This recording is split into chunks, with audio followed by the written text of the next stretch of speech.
Put up in a place where it's easy to see the cryptic admonishment T, T, T.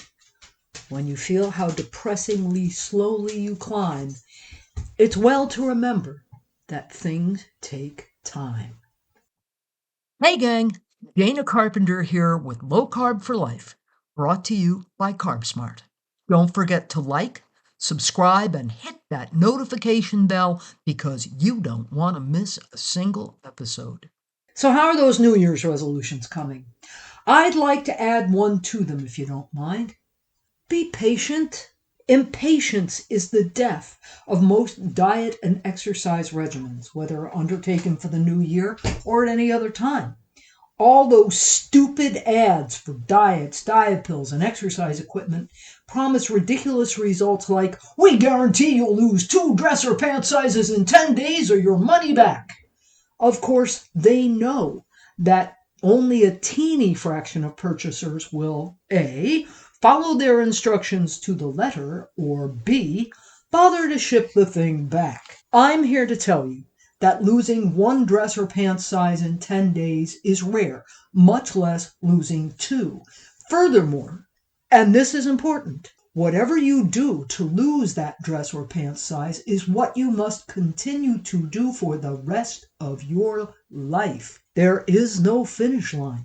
But these ads put ridiculous ideas in people's heads, like that they can undo 2 or 3 decades worth of neglect in 2 weeks. And with low carbing, often people really do lose 5 to 10 pounds in the first week as they dump all their stored water. Some people expect this rate of weight loss to continue. The vast majority of them are destined for disappointment. I have had a reader write to me wanting to know why a low-carb diet wasn't causing quick weight loss.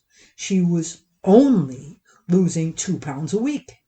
I had to tell her that 2 pounds a week is quick weight loss and point out that if she continued to lose at that rate, she'd lose 104 pounds in a year. Unfortunately, for too many people, the discovery that, surprise, surprise, losing 40 or 50 or 100 pounds might take them 6 months or a year is so discouraging that they give up. Similarly, when they start working out and don't have 6-pack abs after a month of going to the gym 3 times a week, they decide it's just too much trouble. Cut it out, folks! Think of another sort of physical change. Straightening teeth. How would you react if you took your child to the orthodontist and he or she said, "Hey, I can straighten those teeth today," and whipped out a hammer? You'd grab that kid and run. You understand, you accept that teeth only move gradually, and that anything that could move them quickly would be disastrous, not to mention painful. It takes constant, steady pressure over time. That's what it takes to change your body shape and size, too. Working as a massage therapist, I saw repeatedly the pain of people who, after years of slacking, decided that they were going to get into shape today. It wasn't pretty. They would end up aching all over and often pulling something or causing an old injury to flare up. And they'd quit. Likewise, I see what happens to people who decide that if low carb is good, no carb is better because they'll lose their weight fast, fast, fast.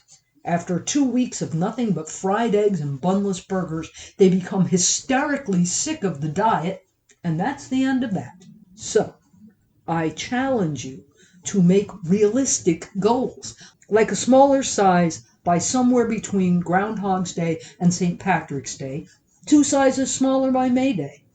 Remember the old adage, slow and steady wins the race. It's true. Learning to eat a varied, interesting, tasty, low-carb diet will, in the long run, get you much further than eating no carbs at all, not even veggies, for just a couple of weeks. That said, I've been known to fat fast for a few days to a week, or to fat fast 2 or 3 days per week while eating my regular low-carb diet the rest of the week. This is a useful approach for me, but it's not my day-to-day existence. A reasonable workout goal can become an enjoyable part of your life, while beating yourself up will only discourage you and cost you considerable money visiting people like me to fix the damage. Two, it will profit you to pay attention to the other benefits of low carbing. Increased energy, decreased hunger, dramatically improved health. My email tells me that the folks who stick with it through plateaus are so happy with simply feeling great and getting good reports from their doctors that they don't consider quitting, even through lengthy plateaus. They don't want to go back to being tired and hungry all the time. I am pleased to say that improvements in health do happen quickly, often more quickly than weight loss. I've had reports of as much as a 600-point drop in triglycerides in 2 weeks' time. Because of the loss of excess water, blood pressure normalizes at spectacular speed. If you're on blood pressure medication, be aware that you may very well need to reduce your medication or get off it entirely. Monitor closely.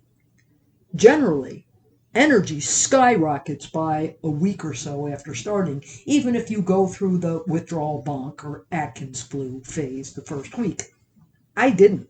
I was exploding with energy 3 days after I started low carbing, but then I hadn't been eating really awful processed stuff or drinking sugary beverages, so maybe my body just didn't have as big an adjustment to make. If you're still tired and achy, increase your salt intake. The drop in insulin levels on a low-carb diet allows your kidneys to properly excrete sodium. Deficiency is not uncommon. I've gone hyponatremic. Low sodium, it redefines no fun. A cup of broth with plenty of salt in it is a good approach, although I sometimes just lick about a half a teaspoon of salt out of my hand and wash it down with water. These dramatic improvements in health can be very motivating, even before the weight loss really shows. So work on making your low-carb diet as satisfying as it can be, which is very, and settle in to make this your long-term lifestyle. I've been at it for 28 years and have never considered going back. Let's have a great 2024. Don't forget to like, subscribe, and hit that notification bell because you don't want to miss a single episode.